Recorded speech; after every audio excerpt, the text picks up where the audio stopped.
말씀 요한일서 5장 2절 3절 두 절 보도록 하겠습니다. 요한일서 5장 2절과 3절 보도록 하겠습니다. 하나님 말씀 받으실 때 자리에서 일어나 주시기 바랍니다. 하나님 말씀이 이러합니다. 우리가 하나님을 사랑하고 그의 계명들을 지킬 때 이로써 우리가 하나님의 자녀를 사랑하는 줄을 아느니라. 하나님을 사랑하는 것은 이것이니 우리가 그의 계명들을 지키는 것이라. 그의 계명들은 무거운 것이 아니로다. 아멘. 고난주간과 부활주일을 지나는 동안 2주 동안 말씀을 요한일서를 잠시 쉬었습니다. 그래서 3주 전에 우리는 5장 1절을 중심으로 하나님으로부터 난 사람의 특징에 대해서 살폈습니다. 그래서 하나님으로부터 난 사람들은 예수께서 그리스도이심을 믿고 또 하나님을 사랑하고 하나님으로부터 난 다른 동료 그리스도인들을 사랑한다라고 하는 그런 내용에 대해서 살폈습니다. 사도는 오늘 본문에서 4장 7절에서부터 5장 1절까지 해서 다루어왔던 구원의 확신에 있어서 형제 사랑이 차지하는 그런 중요성이라고 하는 이 주제를 마무리하고 있습니다. 그러면서 이 주제를 마무리하면서 또 동시에 새로운 주제를 다루기 시작합니다. 그래서 이 본문은 새로운 주제가 시작되는 전환점입니다. 새로운 주제라고 하는 것은 바로 하나님의 계명을 지키는 문제입니다. 그런데 요한이 지금까지 다루어왔던 이런 형제 사랑이라고 하는 주제에서 새로운 주제인 이 하나님의 계명을 지키는 문제, 이런 주제로 넘어가는 방식을 보면 요한만의 어떤 특징을 발견할 수 있습니다. 그는 한 주제를 다룬 후에 딱 마치고 나서 자, 지금까지는 제가 이런 주제를 다루었습니다. 그리고 나서 이제 두 번째로 하면서 분명하게 새로운 주제로 넘어가는 방식을 취하지 않습니다. 그는 지금까지 다루었던 주제에서 새로운 주제로 넘어갈 때 슬그머니 넘어가는 것 같이 보이는 방식으로 새로운 주제를 이렇게 끌어온다라는 거죠. 오늘 본문이 그것을 선명하게 보여주고 있습니다. 말씀드린 대로 지금까지 요한은 형제 사랑이라고 하는 이 주제를 다루어 왔습니다. 그러면서 말씀드린 것처럼 이 오늘 본문에서부터 새로운 주제, 하나님의 계명을 지키는 문제를 다루기 시작한다라고 말씀을 드렸는데 2절 그 하반절에 보면 이렇게 되어 있습니다. 이로써 우리가 하나님의 자녀를 사랑하는 줄을 아느니라 라고 말하고 있습니다. 즉 이 부분을 보면 여전히 새로운 주제, 하나님의 새로운 주제인 하나님의 계명을 지키는 문제를 다루려고 하는데도 다루고 있는 중에도 여전히 지금까지 다루고 왔던 형제 사랑이라고 하는 주제를 다시 이렇게 언급하고 있는 것을 우리가 볼 수 있다라는 거죠. 그래서 그러면서 이 2절에서 이로써라고 이렇게 말을 하는데 이로써는 어떤 의미냐면 그 앞에 있죠. 우리가 하나님을 사랑하고 그의 계명들을 지키는 것으로서라고 말을 하고 있다는 거죠. 즉 내가 형제를 사랑하고 있다라는 하는 것을 어떻게 알 수 있는가? 하나님을 사랑하고 하나님의 계명을 지키는 것으로서 내가 형제를 사랑하고 있다라고 하는 것을 알 수 있다라고 말하고 있다라는 겁니다. 그러면서 여기서 슬그머니 하나님의 계명을 지키는 문제를 끌어오고 있다라는 겁니다. 2절 앞에서. 그러면서 3절에서는 이제 분명하게 하나님을 사랑하는 것은 이것이니 우리가 그의 계명들을 지키는 것이라. 그의 계명들은 무거운 것이 아니로다라고 하면서 이 새로운 주제인 하나님의 계명을 지키는 문제를 3절에서는 더 분명하게 얘기를 해주고 있습니다.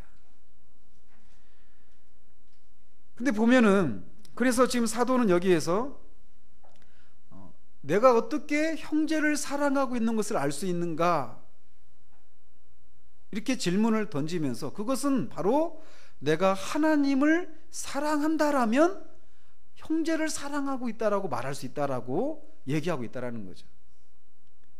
자, 그런데 여러분들 기억나십니까?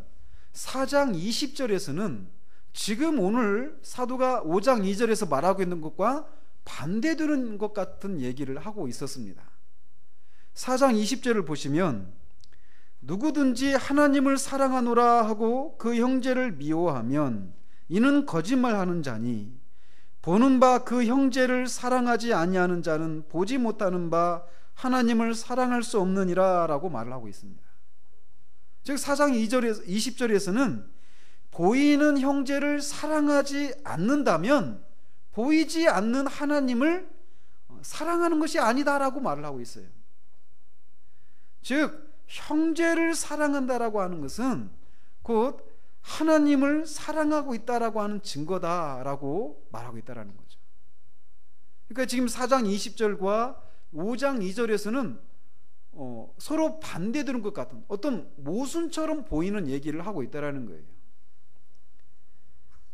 2절에서는 하나님을 사랑한다면 형제를 사랑하고 있다라고 하는 증거다라고 말하고 있고, 그러면은 내가 형제를 그렇다면 내가 하나님을 사랑하고 있다는 것은 또 어떻게 알 수 있느냐? 4장 20절에서는 형제를 사랑한다면 하나님을 사랑하고 있는 증거다라고 말하고 있다는 거예요. 그러니까 어때요? 서로 막 계속 순환되는 거죠. 그죠? 형제를 사랑한다. 그거 어떻게 알 수 있느냐? 하나님을 사랑한다면 형제를 사랑하고 있는 것이다. 그러면은 하나님을 또 사랑하고 있다는 것은 또 어떻게 알 수 있느냐? 형제를 사랑하고 있다라면 하나님을 사랑하고 있는 것이다. 이렇게 말하면서 사도 요한이 모순에 빠져 있는 것 같이 말을 하고 있다는 거예요. 마치 어떤 사람이 창을 팔면서 이 창은 이 세상에 있는 어떤 방패라도 다 뚫을 수 있는 그렇게 강력한 창입니다 라고 말하면서 또 동시에 방패를 팔면서 이 방패야말로 세상에 있는 어떤 창도 뚫을 수 없는 그런 강력한 방패입니다 라고 하면서 한 사람이 방패와 창을 그렇게 팔고 있는 것 같은, 그럼 그것을 모순이라고 하잖아요. 그죠? 창과 방패. 지금 사도 요한이 그렇게 말하고 있는 것처럼 보인다라는 것이죠.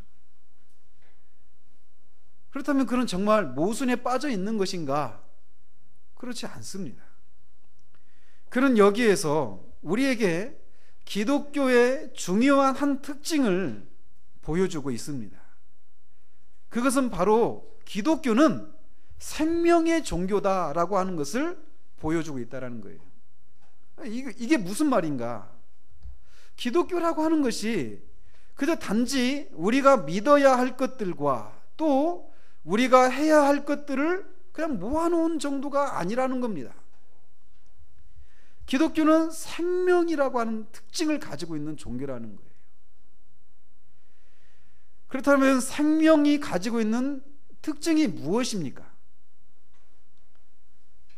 그것은 유기적이고 총체적인 것이라는 거예요.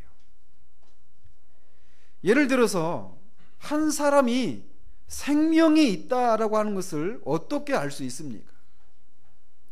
그저 그 사람이 그냥 신체, 머리와 팔다리, 몸, 이걸 다 가지고 있으면 그 사람이 살아있는 사람이다라고 말할 수 있습니까? 그건 아니죠.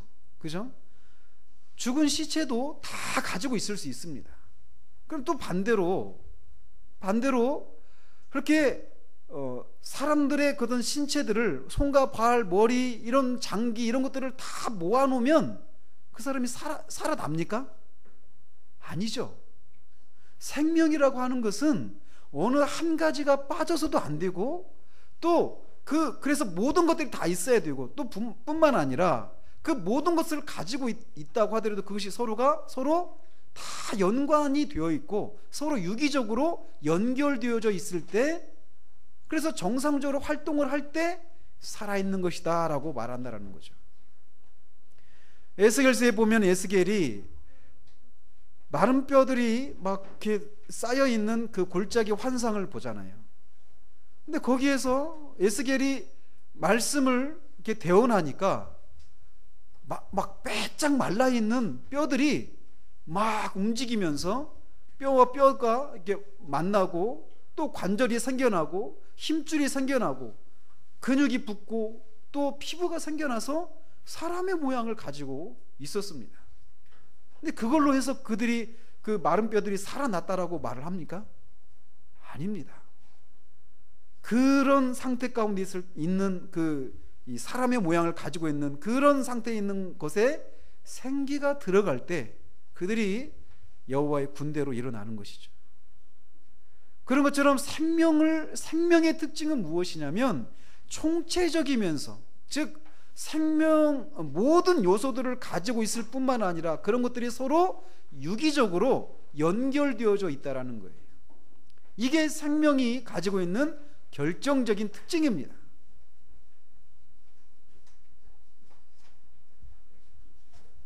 마찬가지로 영적인 생명도 마찬가지입니다.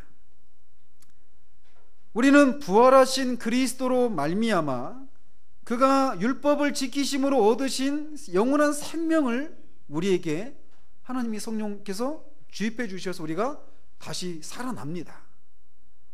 그가 부활하심으로 말미암아 우리가 거듭나는 거죠. 새로운 생명을 받고 거듭나게 되는 것이죠. 근데 우리가 살아났다라고 말할 때 단지 우리가 믿어야 할 어떤 내용들을 가지고 있는 것으로 우리가 살아났다라고 하는 것을 말해주는 것이 전부가 아니라는 거예요. 또는 우리가 해야 할 것을 하고 있고 또는 하지 말아야 될 것들을 안 하고 있는 것으로 우리가 생명을 소유했다라고 말할 수가 없다라는 겁니다. 영적인 생명은 이 모든 것들이 다 있어야만 합니다. 믿어야 할 것들이 무엇인지, 우리가 무엇을 믿는지, 누구를 믿는지, 그 믿음의 내용들에 대한 지식이 우리 가운데 분명히 있어야만 합니다. 그러나 그것만 가지고 있는 것으로 충분하지 않다라는 거예요. 그 지식에 합당한 삶이 있어야만 합니다. 또 그러나 이런 것들을 그냥 모아놓기만 해서 또 되는 것도 아니라는 거예요. 생명은 그 이상입니다. 생명은 단순히 어떤 것들을 모아놓은 정도가 아니라 유기적이고 총체적인 것이라는 거예요. 그렇기 때문에 어느 한 가지가 있으면 다른 한 가지도 당연히 있어야 한다라는 겁니다. 요한은 지금 이 구절을 통해서 그것을 말하고 있는 거예요. 모순에 빠져 있는 것이 아니라 생명이 가지고 있는 그 특징을 그가 알고 있기 때문에 이렇게 얘기를 하고 있는 것이라는 거죠. 하나님이 주신 생명이 있다면 그는 형제를 사랑할 것이라는 겁니다. 그러나 또 동시에 그에게 하나님이 주신 생명이 있다면 하나님도 사랑할 것이라는 거예요. 요한은 지금 그것을 말하고 있는 겁니다. 즉 그런 어떤 사람이 하나님이 주신 생명을 가지고 있다면 생명을 가지고 있기 때문에 형제를 사랑하는 것과 하나님을 사랑하는 것이 항상 동반되어서 나타나야 한다, 함께 나타나는 것이어야 한다라고 말하고 있다는 거예요. 생명이 있는 꽃이 그 모양과 향기를 분리할 수 없는 것처럼 형제 사랑과 하나님을 향한 사랑은 항상 동반되어 나타나는 것이라는 겁니다. 그렇기 때문에 그는 4장 앞에 20절에서는 형제를 사랑하면 하나님을 사랑하는 증거다라고 말하면서 또 오늘 본문에서는 하나님을 사랑하면 형제를 사랑하는 증거다라고 말하고 있다라는 거죠. 그런데 또 5장 1절 한번 보십시오. 5장 1절에서는 그는 하나님으로부터 난 자의 특징을 얘기하는 중에 예수께서 그리스도이심을 믿는 사람은 하나님으로부터 난 사람이다 라고 말하고 있는 것을 우리가 몇 주 전에 살펴보았습니다. 즉 이런 요소들, 예수 그리스도에 대한 바른 지식, 그리고 하나님을 향한 사랑, 또 형제를 사랑하는, 그리고 또 살펴볼 하나님의 계명을 지키는 이 실천이라고 하는 이런 모든 요소들이 그가 정말 생명을 가지고 있는 사람이라면 함께 나타나야 한다라는 거예요. 이 중에 어느 하나가 없거나 이 중에 뭐 몇 가지만 있는 이런 신앙은 그가 참된 생명을 가지고 있는 증거로 충분하지 않다라고 말하고 있다라는 것이죠. 그러므로 우리가 생명을 가진 그리스도인이 되었다라고 할 때 이런 요소들이 항상 같이 있어야 한다는 것을 알아야만 합니다. 이런 것들의 어느 하나가 부족하다면 자신에게 정말 생명이 있는지를 심각하게 돌아보아야만 합니다. 이런 얘기를 하면 여러분들께 떠오르는 사람이 있지 않습니까?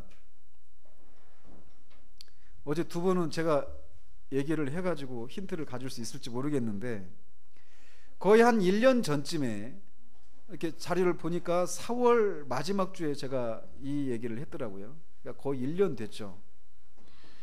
그 1년 전쯤에 저는 이 부분에 대해서 한번 어떤 분의 글을 인용해 드린 적이 있습니다. 바로 그분은 아브라함 카이퍼라고 하는 그런 분이에요. 이 아브라함 카이퍼라고 하는 사람은 19세기와 20세기에 걸쳐서 네덜란드에서 살았던 목회자면서 신학자 또 동시에 정치가였던 그런 분이었습니다.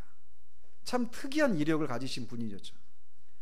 그러면서 그는 소위 3대 칼빈주의 신학자 중에 한 분이다라고 그렇게 말을 합니다. 근데 사람들은 그를 가리켜서 이렇게 부릅니다. 목사이고 신학자이고 정치가이기도 한데 사람들은 그를 논리주의자이면서 행동주의자이고 영성가다라고 그렇게 부릅니다.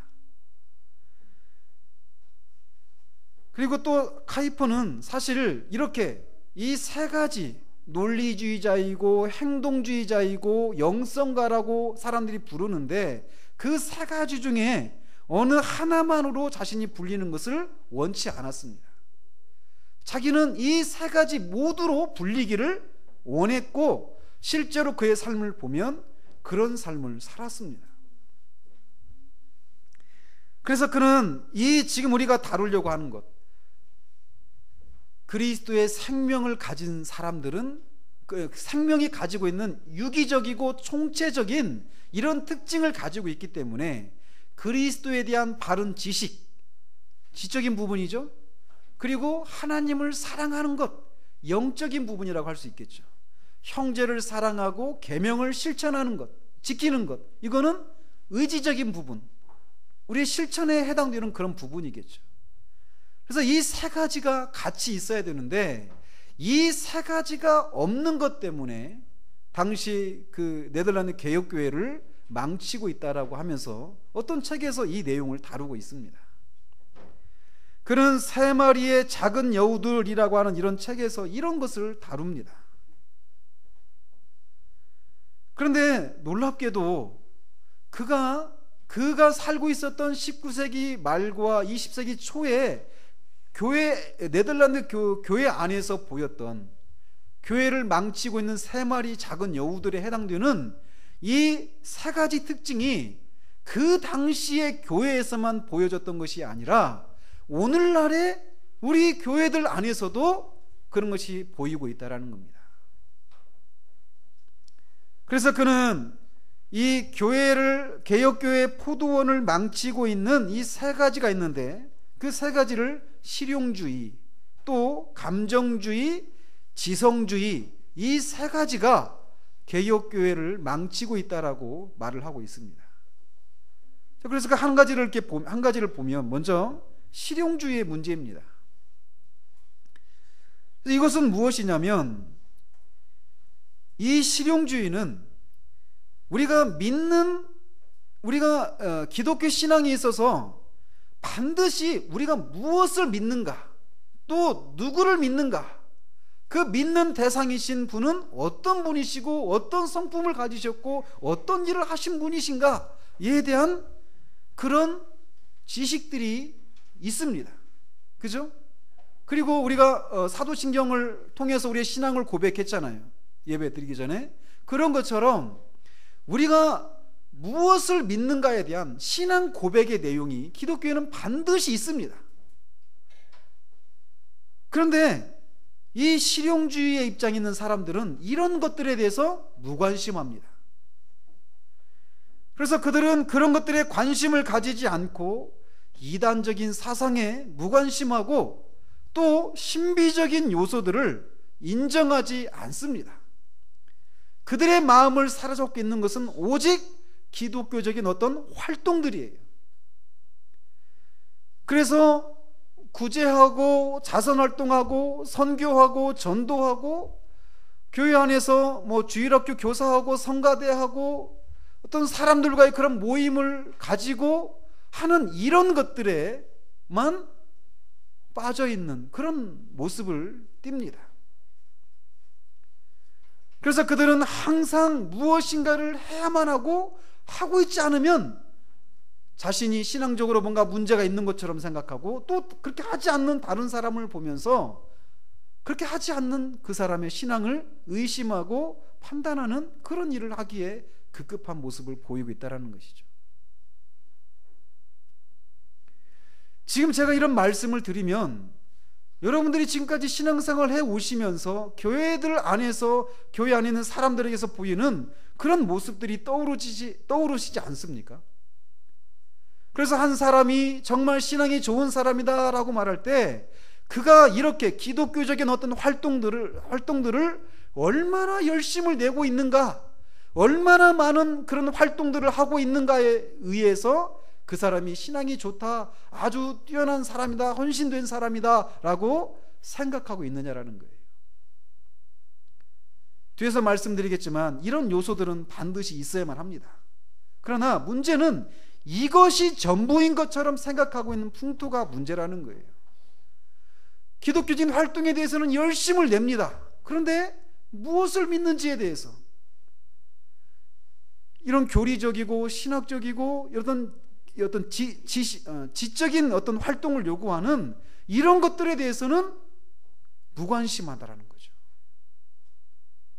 그러니까 그냥 한 사람이 진짜 영적인 교제를 나누려면요, 가장 첫 번째는 뭐냐면 같은 신앙을 고백하는가를 확인해야만 합니다. 여러분들, 교회라고 하는 이름을 걸어놓고 지금 이 시대에 교회들이 굉장히 많이 있습니다. 근데 그 교회들 안에는 이단적인 그런 단체들도 있어요. 근데 이단적인 그런 가르침을 갖고 있는 사람들이 어쩌면 정통적인 그런 신앙을 고백하고 있는 사람들보다 더 열심을 내는 그런 모습을 보실 겁니다.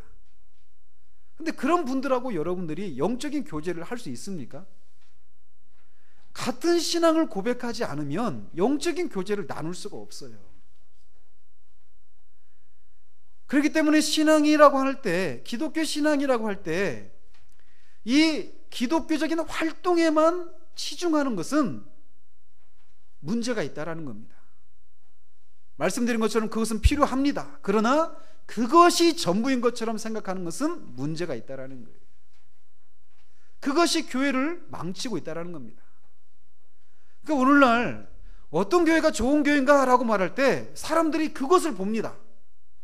그 교회가 얼마나 많은 활동을 하고 있는가, 교회 안에서도 그렇고 또 교회 밖을 향해서 얼마나 많은 활동들을 하고 있는가, 이것을 보면서 그 교회가 좋은 교회인가 아닌가를 판단하려고 한다는 것이죠.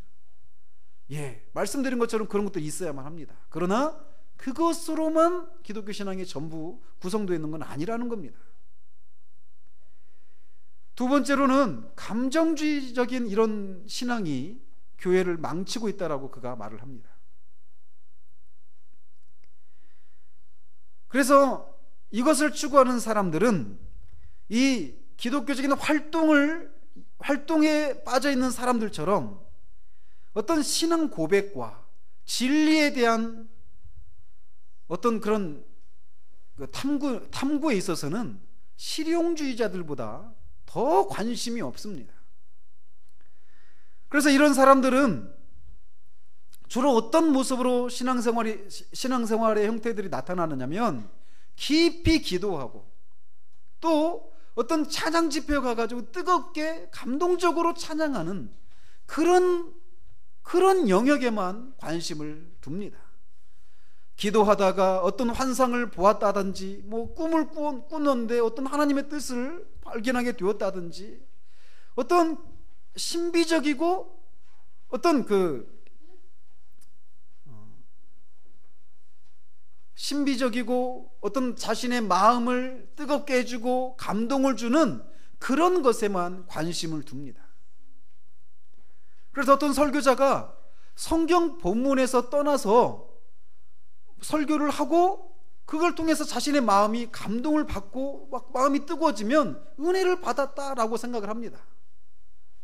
성경 본문에서 벗어난 얘기를 해도 상관이 없다라는 거예요. 이런 모습들이 교회 안에서도 오늘날의 교회 안에서 너무나 많이 발견된다는 거예요. 한 사람이 오랜 시간 동안 기도하고 기도 가운데 어떤 신비로운 어떤 그런 체험들을 했다라고 생각한다라면 어떤 찬양 집회 가가지고 마음을 뜨겁게 찬양을 하면서 마음에 감동을 받았다, 눈물을 흘리면서 콧물을 흘리면서 막 그런 찬양을 하고 있는 그런 모습을 보면 정말 저 사람은 헌신된 사람이고 아주 신앙이 깊은 사람이다라고 생각을 한다라는 것이죠. 그래서 그런 어떤 뭘 믿는지 이런 것들에 대해서는 관심이 없습니다. 그리고 어떻게 살아야 되는지 이런 것들에 대해서는 관심이 없어요. 문제만 생기면 그냥 기도원으로 어떻게 기도 잘한다고 하는 사람에게 가서 기도받으면서 어떤 신비적이고 어떤 뜨거운 것들을 체험하려고 하는 이런 것들에만 관심을 두는 그런 신앙의 형태들이 오늘날의 교회를 망치고 있다는 겁니다. 카이퍼가 그 당시의 교회를 향해서 그런 모습을 말했는데 그 모습이 오늘날의 교회 안에도 너무나 많이 있다는 거예요. 세 번째로는 이런 것들에 대한 또 반동입니다. 지성주의의 위험입니다. 그들은 그리스도인의 어떤 기독교적인 활동들에 대해서는 아무런 관심도 없고 이해도 없습니다. 그래서 이 사람들은 모든 종류의 어떤 감정주의적인 요소들을 경멸을 합니다. 신비주의 자체를 이해하지 못해요. 그러면서 그들은 어떤 사람이 어떤 신앙에 대한 어떤 신앙 고백을 얘기하면 그것이 성경에 위배되는지 위배되지 않는지 이런 것들에 온통 관심을 둡니다.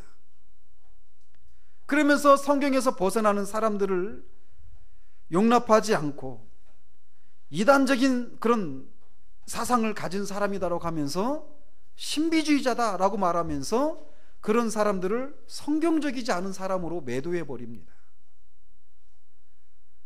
여러분들 지금 이런 말씀을 들으면서 지금 우리가 살고 있는 이 시대 교회들 안에서 일어나고 있는 어떤 그런 모습들이 떠오르십니까? 우리가 살고 있는 시대가 그렇습니다. 그래서 온통 교리, 어떤 신학 이런 것들에만 그런 것들에만 빠져 있는 그런 모습이 있어요. 그런데 그들에게서는 하나님을 향한 갈망, 추구 이런 모습들은 또 안 보입니다. 그런데 또 어떤 사람들은 하나님을 갈망하고 하나님을 사랑하고 이런 것들을 막 얘기하는데 뭘 믿는지에 대해서는 관심이 없어요. 또 어떤 사람들은 온통 기독교적인 어떤 활동, 봉사 이런 것에만 관심을 둡니다. 오늘날 교회가 너무 이런 것들이 없기 때문에 교회가 사회로부터 막 그런 지탄을 받으니까 나타나는 현상이 뭐냐면 이렇게 교회가 이런저런 활동을 해야 된다, 사회를 향해서 이런저런 활동을 해야 된다, 이런 것들을 개혁을 해야 된다 하면서 그렇게 또 운동을 하는 그런 한 그룹이 있단 말이죠. 이런 것들이 쪼가리 나타나고 있다는 거예요. 그것을 카이퍼가 지적을 하는데 그 모습이 오늘날 우리 교회들 안에도 있다는 겁니다. 그러나 분명한 것은 이 세 가지는 같이 있어야만 합니다. 우리는 기독교적인 활동을 활동만을 그렇게 중요하게 생각하는 실용주의적인 그런 관점에 대해서 우리가 경계를 해야 됩니다. 그러나 그것은 반드시 있어야 한다는 거예요. 또 뿐만 아니라 불건전한 어떤 신비주의적인 그런 위험에 빠지는 이 감정주의 위험을 우리는 경계를 해야 됩니다. 그러나 기독교 신앙 그 자체는 신비입니다. 영이신 하나님, 보이지 않는 하나님, 하나님과 교제를 나누는 것이에요. 신비의 영역이 있다는 것이죠. 여러분들 신비주의와 건전한 이 신비와 어떤 차이가 있는지 아십니까? 신비주의는 하나님 속에 자신을 잃어버리는 거예요. 완전히 자기가 잃어버리는 겁니다. 그러나 건전한 신비는 뭐냐면 하나님과 교제를 나누고 하나님을 즐거워하는 겁니다. 자기가 사라지는 것이 아니라. 어쨌든 이런 감정적인 이런 요소들은 반드시 있어야만 합니다. 또 뿐만 아니라 이런 실천이 그리고 또 우리가 이 메마르게 되기 쉬운 이런 지성주의에 대해서 우리가 경계를 해야 되지만 이것들은 반드시 있어야만 합니다. 무엇을 믿는가에 대해서 우리는 분명해야 한다는 거예요. 그러므로 그는 말하기를 이 세 가지가 같이 조화를 이루고 있어야 한다는 거예요. 조화를 이루고 이 세 가지 요소가 모두 한 사람의 신앙 안에 나타나야 한다는 겁니다. 왜냐하면 생명은 유기적이고 총체적이기 때문에 그렇다는 거예요. 그러므로 우리는 우리 자신을 정직하게 돌아보아야 할 필요가 있습니다. 특히나 제임스 패커가 오늘날의 기독교를 자기 즐거움에 빠져 타락한 기독교라고 이렇게 말을 했는데 그만큼 지금은 매우 어두운 시대입니다. 그렇기 때문에 더욱 진리의 말씀으로 우리 자신이 스스로 속고 있는 것은 아닌지에 대해서 정직하게 돌아보아야 한다는 거예요. 요한 당시에도 영지주의자들이 스스로를 속이고 자신들은 하나님에 대한 지식을 가졌다느니 그분과 어떤 깊은 영적인 교제를 가졌다라고 주장했지만 그들의 삶을 통해서 그들이 여전히 어둠 가운데 속해 있을 뿐이라는 것을 드러냈듯이 오늘날도 우리가 속을 수 있다는 것을 알고 우리 스스로를 말씀에 비추고 돌아보아야 한다는 거예요. 아무 생각 없이 교회를 왔다 갔다 해서는 안 됩니다. 맹목적으로 열심을 내게만 해서도 안 됩니다. 무엇을 믿는지에 대해서 분명해야만 합니다. 더 알려고 애를 써야만 합니다. 그리고 하나님을 향한 그런 추구와 하나님을 향한 갈망, 이런 것들이 우리 가운데 또 나타나야만 합니다. 그러나 또 동시에 하나님을 사랑하고 우리가 믿는 것이 무엇인지를 분명히 알고 있기 때문에 그것에 따라서 반드시 실천적인 그런 삶이 나타나야 한다는 겁니다. 그러므로 우리는 우리 자신에 대해서 정말 우리가 이런 생명이 가지고 있는 이런 유기적이고 총체적인 그런 요소들, 이런 것이 우리 안에 있는지를 정직하게 돌아봐야만 합니다. 우리 안에 그래서 생명이 있다라는 것을 알지 모르면 사도 요한이 이 서신을 쓴 목적에 이를 수가 없습니다. 사도 요한은 이 편지를 쓴 것은 이 편지를 받고 있는 사람들이 자신 안에 영생이 있다라는 것을 알고 하나님과 교제를 나누는 것을 통해서 기쁨을 누리기를 원해서 이 편지를 썼다라고 말을 하고 있습니다. 그러므로 자신 안에 생명이 있다라는 것을 알지 못하면 이 서신을 쓴 목적에 우리가 다다를 수가 없다라는 거예요. 사도는 이렇게 우리가 하나님을 사랑한다면 형제를 사랑한다라는 것을 알 수 있다라고 말을 합니다. 그러면서 우리는 또 한 가지 질문이 떠오릅니다. 그게 뭐냐면 하나님을 사랑한다라는 것을 내가 어떻게 알 수 있는가? 라는 겁니다. 하나님을 사랑한다면 형제를 사랑하고 있는 증거가 된다, 이렇게 말을 하고 있는데 또 질문이 생긴다라는 거죠. 그러면은 하나님을 사랑한다라고 하는 것은 무엇을 통해서 알 수 있는가? 이런 질문이 생기는데 그것에 대해서 2절과 3절에서 그가 얘기를 하고 있습니다. 그것은 하나님의 계명을 지키는 것을 통해서 내가 하나님을 사랑하고 있다는 것을 알 수 있다는 겁니다.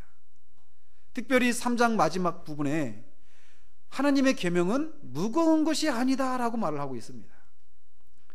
즉 하나님의 계명에 대해서 내 마음의 태도가 어떤가를 보면 내가 하나님을 사랑하는가 사랑하지 않는가를 알 수 있다는 거죠. 우리 주님도 요한복음 14장 21절에서 나의 계명을 지키는 자야 나를 사랑하는 자니 라고 말을 합니다. 나를 사랑하는 자는 나의 계명을 지킨다라고 주님이 말씀하셔요. 즉 사랑은 그저 어떤 감상이나 어떤 감정적인 충만함 이런 정도가 아니라는 겁니다. 사랑은 역동적입니다. 어떤 행동을 통해서 드러나기 마련이라는 거예요.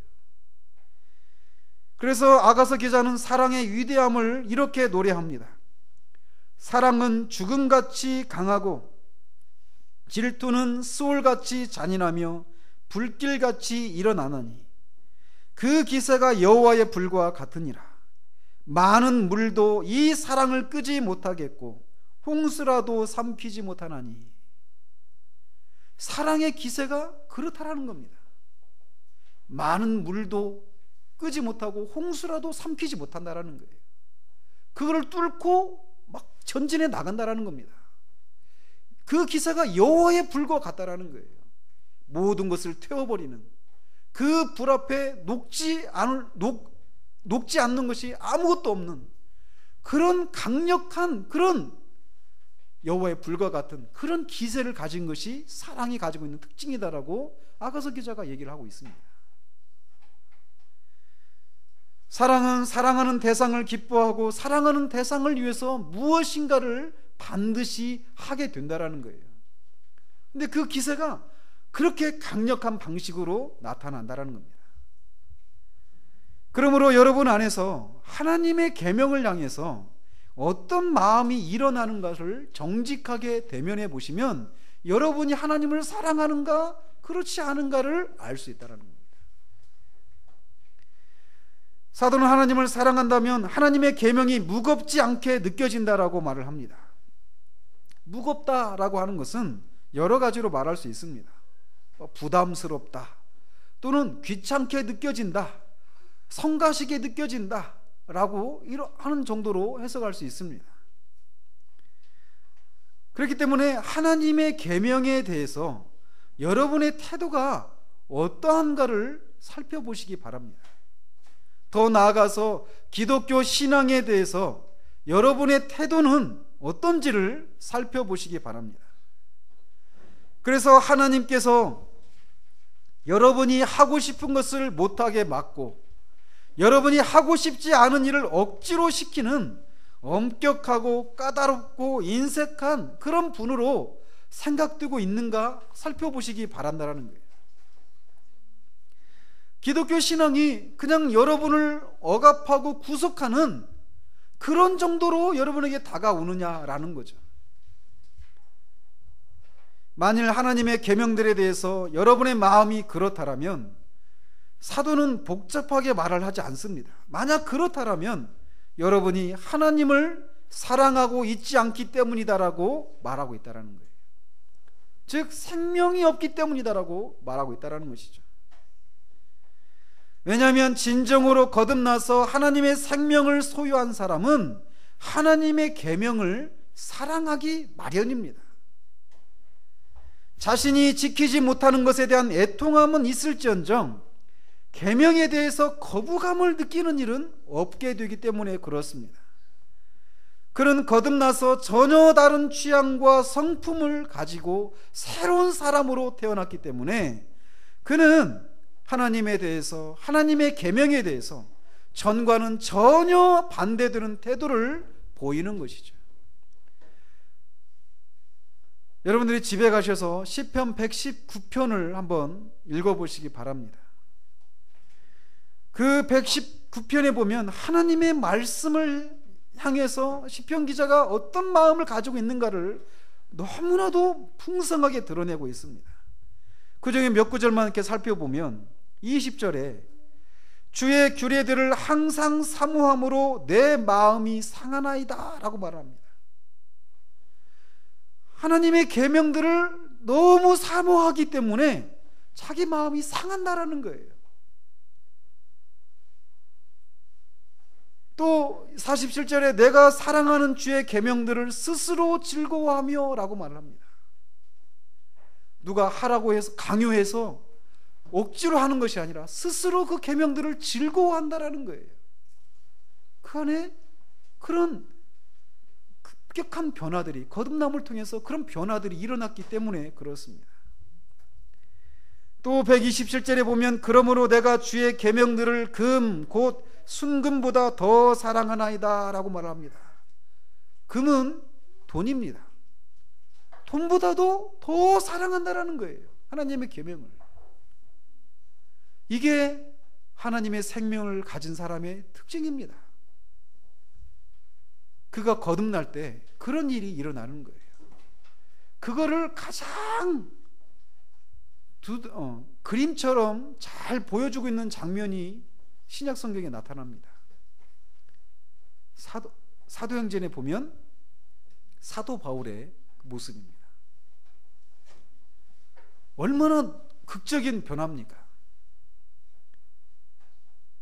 교회를 핍박하고 예수님을 따르는 사람들이 다 이단이기 때문에 하나님의 율법에 의해서 그들을 정죄하고 감옥에 보내거나 또는 율법에 따라서 하나님을 참남되게 신성모독하고 있기 때문에 그들을 죽여야 된다고 생각하면서 기세 등등해서, 살기가 등등해서 그 예수님 믿는 사람들을 이제 그렇게 잡아오기 위해서 다메섹으로 갔던 그 바울이 그 길 중간에 부활하신 예수 그리스도를 만나고 그의 영광을 보면서 그 안에 급격한 변화들이 일어나는 것이죠. 방금 전까지 예수님을 대적했던 사람이 예수는 하나님의 아들이시다, 그리스도이시다, 구세주이시다라고 증거하는 사람으로 변화됩니다. 그가 그런 방식으로 거듭나고 회심을 했던 거죠. 물론 똑같이 모든 사람들이 그렇게 급격하게 회심을 해야 된다라고 말하는 것은 아닙니다. 그러나 거듭날 때 그 안에 그런 급격한 변화들이 일어나게 된다라는 거예요. 그래서 그전에는 하나님의 계명을 생각하면 답답하고 숨이 막히고 어떻게 이렇게 살아? 라고 생각하면서 이 기독교 신앙생활을 하는 것이 고역으로 느껴졌어요. 오늘 여기 앉아있는 우리 어린 친구들, 어찌 보면은 지금 엄마 아빠가 교회를 가자고 하니까 억지로 따라온 친구들도 있을 거예요. 억지로 하는 것이었죠. 그리고 기독교 신앙 안에서 어떤 즐거움도 어떤 재미도 어떤 것 기쁨도 누리지를 못했습니다. 그리고 예수님을 믿는다라고 할 때 아까 말씀드린 것처럼 생명을 가진 사람들은 어떤 지적인 요소들, 또 이 감정적인 요소들, 그리고 또 실천적인 요소들, 이 모든 것들이 그들 안에 다 있기 마련이에요. 그렇기 때문에 그런 것들이 생명을 얻기 전까지는 어떤 교리를 얘기하고 예수님의 신성과 인성에 대해서, 하나님의 성품에 대해서 얘기하고 거듭남이며 중생이며 회심이며 그런 많은 얘기들을 그런 얘기들을 하면 이렇게 예수님 믿는 게 복잡해 라고 말하면서 그 속에서 어떤 즐거움과 어떤 단맛을 전혀 못 봤었습니다. 그러나 그가 정말 거듭나면 그 속에서 그 즐거움과 그 단맛을 보기 시작합니다. 계명을 즐거워하는 일들이 그들 가운데 일어나기 시작하는 거예요. 주님을 섬기고 주님 앞에 살아가는 삶은 고역이 아닙니다. 즐거움입니다. 그렇게 살아야 되는데 살지 못하는 자신의 모습을 인해서 애통해하고 마음이 상한 그런 모습이 있지만 또 동시에 그렇게 살고 싶은 소망이 그를 압도합니다. 하나님을 사랑하고 그분을 섬기는 그 삶 속에 그런 기쁨을 그들이 누리기 시작한다는 것이죠. 그리고 그런 것에 따라 삶을 살아내는 실천적인 삶 속에서도 그런 기쁨을 누립니다. 그것에 대해서 잘 모르는 사람들은 무슨 재미로 살아라고 말하는데 그들이 알지 못하는 재미가 그들 안에 있는 거죠. 그러므로 여러분들이 여러분 자신을 정직하게 들여다보십시오. 기독교 신앙이 고역입니까? 그냥 억지로 성가시고 귀찮게 하는 그런 것으로 여러분에게 다가오십니까? 그렇다면 여러분들이 생명이 없기 때문에 그렇습니다. 생명이 있는 사람은 하나님의 계명을 귀찮아하거나 성가셔하거나 자기를 압박하는, 구속하는 그런 부담감으로 무거운 것으로 느끼지 않는다라는 것이에요. 하나님의 계명이 여러분들의 마음에 사모되십니까? 하나님의 계명을 더 알고 싶은 마음이 여러분들 가운데 일어나고 있습니까? 하나님의 계명을 더 온전한 방식으로 지키고 싶은 그런 마음이 여러분들 가운데 있습니까? 이게 생명을 가진 자의 특징입니다. 하나님은 우리를 거듭나게 하셔서 이 일을 하시는 거예요. 참 얼마나 놀랍고 얼마나 멋진 일입니까? 언젠가 우리가, 저도 마찬가지고 여러분들이 정말 거듭났다라면 그 몇 년, 몇 월, 며칠, 몇 시 어떤 곳에서 이렇게 딱 정확하게 잘라 말할 수는 없지만 분명한 것은 여러분들 안에서 그런 변화들이 일어났다는 것을 여러분들이 알고 있다는 거예요. 그렇지 않아요? 저 자신을 보면은 정말 이전에 주님을 알기 전에, 거듭나기 전에 제 모습과 지금의 제 안에 있는 모습을 보면 이건 막 너무나 놀랍습니다. 그렇게 억지로 교회 안 가면 저희 어머니가 때렸거든요. 고등학교 1학년 때까지 맞았습니다. 억지로 가는 거예요. 억지로. 근데 거듭나는 순간 하나님을 향한 사랑과 계명에 대한 사랑, 계명이 결코, 기독교가 결코 저를 막 내리누르는 무거운 곳으로 다가오지 않고 더 알고 싶고 더 누리고 싶고 더 온전하게 살고 싶은 그 마음이 일어나게 되더라는 거죠.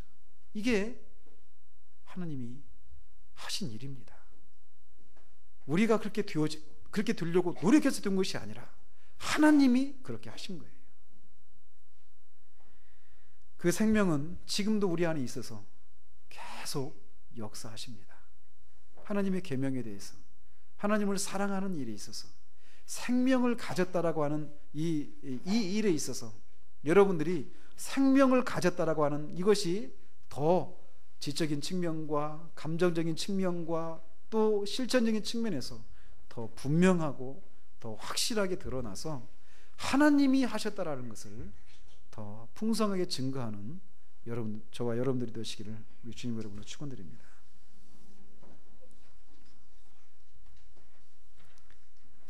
기도하겠습니다. 하나님 아버지, 오늘도 말씀을 통해서 사도 바울이 다루고 있는 주제들을 살펴보았습니다. 형제를 사랑한다라고 하는 것을 어떻게 알 수 있는가에 대해서 그는 하나님을 사랑하고 하나님의 계명을 지키며 하나님의 계명이 무겁게 다가오지 않는다라면 그런 형제를 사랑하는 사람이며 또한 하나님의 생명을 가진 사람이다라고 하는 것을 우리가 살펴보았습니다. 하나님 아버지, 생명이 가지고 있는 특징은 유기적이고 총체적이어서 어느 하나만 있는 것이 아니고 또 그 모든 요소들이 그냥 서로 떨어져서 있는 것이 아니라 그것이 서로 다 유기적으로 연결되어져서 생명을 가지고 있는 그런 특징들을 증거하고 자라고 드러낸다라고 하는 사실들을 우리가 살펴보았습니다. 오늘날 정말 모든 가르침들이 뒤틀려 있는 그런 시대 가운데 우리 자신을 이 말씀에 비추어서 살펴보았습니다. 우리가 생명을 가지고 있다라면 반드시 지식적인 측면과 또 하나님을 향한 사랑이라고 하는 이런 감정적인 측면과 또 기독교적인 활동을 하는 이런 의지적인 측면, 이 모든 요소들이 같이 있어야 된다라고 하는 것을 살펴보았습니다. 우리가 사는 시대는 그 중에 어느 하나만 강조하고 그 중에 어느 하나에 대해서만 그렇게 빠져있는 그런 모습을 보이고 있는 사람들이 참으로 많은데, 생명을 가지고 있는 사람들은 반드시 이것들을 모두 또 유기적으로 드러낸다라고 하는 말씀에 비추어서 우리 자신을 돌아볼 수 있도록 주님 도와주시옵소서. 하나님 아버지, 정말 이렇게 우리가 하나님의 계명을 사랑하고 하나님의 계명을 무겁고 부담스럽고 성가시고 귀찮은 것으로 생각되지 않을 수 있는 것은 하나님께서 우리를 거듭나게 하심으로 가능하게 되었다는 것을 또한 살펴봅니다. 그러므로 우리가 만약 무엇인가 있다라면 그것은 전적으로 하나님의 은혜인 것을 우리가 알고 우리 스스로 그 무엇을 얻은 것처럼 생각하며 사람들 앞에 또 하나님 앞에 우리의 것을 자랑하려고 하는 그런 생각을 품지 않도록 주님 도우시기 원합니다. 하나님이 우리에게 그런 생명을 주셨다라면 그 생명이 우리 가운데서 더욱더 분명하고 더욱더 온전하고 풍성한 방식으로 드러나기를 힘써 하나님이 하신 일이 얼마나 놀랍고 멋진 일인가를 더 풍성하게 드러내는 우리 모두 되기를 소원하오며 우리 주 예수 그리스도 이름으로 기도합니다.